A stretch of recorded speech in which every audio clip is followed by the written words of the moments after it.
एक रात की बात है। माता कौशल्या जी को सोते में अपने महल की छत पर किसी के चलने की आहट सुनाई दी। नींद खुल गई। पूछा, कौन है? मालूम पड़ा श्रुतकीर्ति जी, सबसे छोटी बहू शत्रुघ्न जी की पत्नी है। माता कौशल्या जी ने उन्हें नीचे बुलाया। श्रुतकीर्ति जी आई, चरणों में प्रणाम कर खड़ी रह गई। माता कौशल्या जी ने पूछा, श्रुति, इतनी रात को अकेली छत पर क्या कर रही हो बेटी?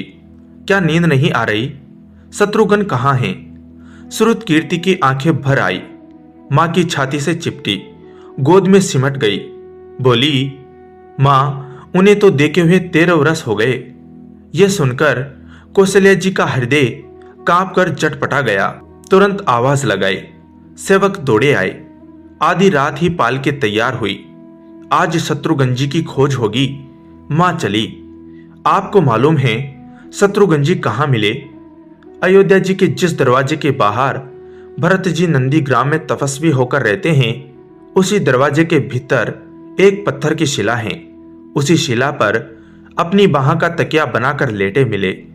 मां सिराने बैठ गई। बालों में हाथ फिराया तो शत्रुघ्न जी ने आंखें खोली। मां उठे, चरणों में गिरे। मां, आपने क्यों कष्ट किया? मुझे बुलवा लिया होता। मां ने कहा, शत्रुघ्न यहां क्यों? शत्रुघ्न जी की रुलाई फूट पड़ी। बोले, मां, भैया राम जी पिताजी की आज्ञा से वन चले गए। भैया लक्ष्मण जी उनके पीछे चले गए। भैया भरत जी भी नंदी ग्राम में हैं। क्या यह महल, यह रथ, यह राजसी वस्त्र विधाता ने मेरे ही लिए बनाए हैं? माता कौशल्या जी निरुत्तर रह गई। देखो क्या है यह राम कथा। यह भोग की नहीं, त्याग की कथा है। यहां त्याग की ही प्रतियोगिता चल रही है और सभी प्रथम हैं। कोई पीछे नहीं रहा। चारों भाइयों का प्रेम और त्याग एक दूसरे के प्रति अद्भुत, अभिनव और अलौकिक है। रामायण जीवन जीने की सबसे उत्तम शिक्षा देती है। भगवान राम को 14 वर्ष का वनवास हुआ तो उनकी पत्नी सीता मैया ने भी सहर्ष वनवास स्वीकार कर लिया, परंतु बचपन से ही बड़े भाई की सेवा में रहने वाले लक्ष्मण जी कैसे राम जी से दूर हो जाते। माता सुमित्रा से उन्होंने आज्ञा ले ली थी वन जाने की, परंतु जब पत्नी उर्मिला के कक्ष की ओर बढ़ रहे थे तो सोच रहे थे कि मां ने तो आज्ञा दे दी, परंतु उर्मिला को कैसे समझाऊंगा, क्या बोलूंगा उनसे।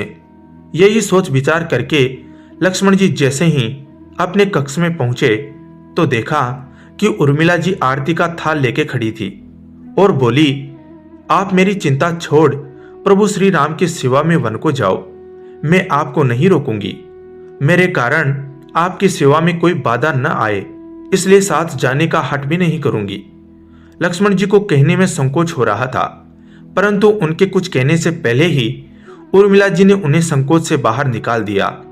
वास्तव में यही पत्नी का धर्म है। पति संकोच में पड़े उससे पहले ही पत्नी उसके मन की बात जानकर उसे संकोच से बाहर कर दे।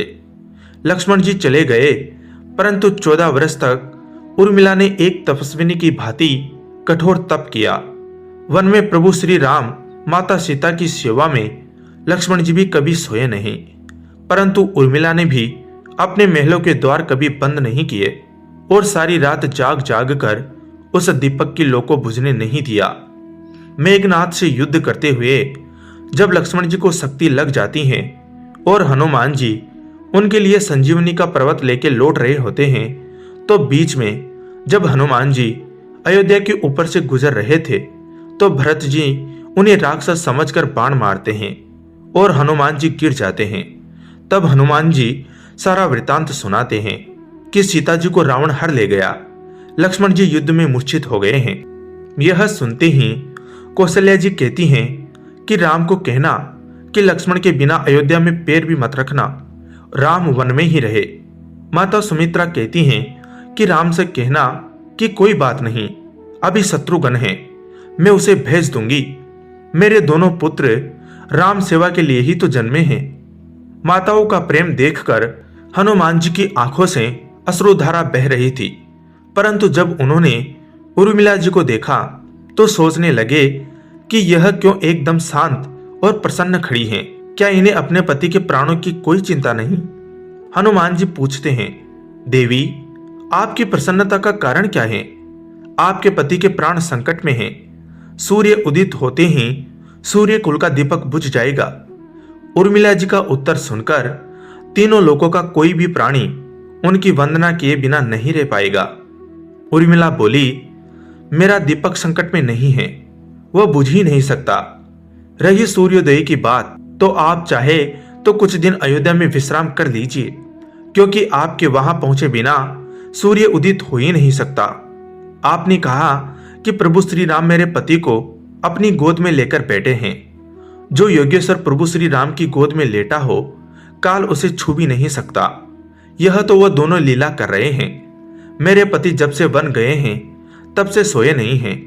उन्होंने न सोने का प्रण लिया था, इसलिए वे थोड़ी देर विश्राम कर रहे हैं। और जब भगवान की गोद मिल गई तो थोड़ा विश्राम ज्यादा हो गया। वे उठ जाएंगे। और शक्ति मेरे पति को लगी ही नहीं, शक्ति तो प्रभु श्री राम जी को लगी है। मेरे पति की हर श्वास में राम है, हर धड़कन में राम, उनके रोम रोम में राम है, उनके खून की बूंद बूंद में राम है। और जब उनके शरीर और आत्मा में ही सिर्फ राम है, तो शक्ति राम जी को ही लगी, दर्द राम जी को ही हो रहा है। इसलिए हनुमान जी, आप निश्चिंत होके जाए, सूर्य उदित नहीं होगा। तो दोस्तों, यह कथा आपको कैसी लगी कमेंट करके जरूर बताएं।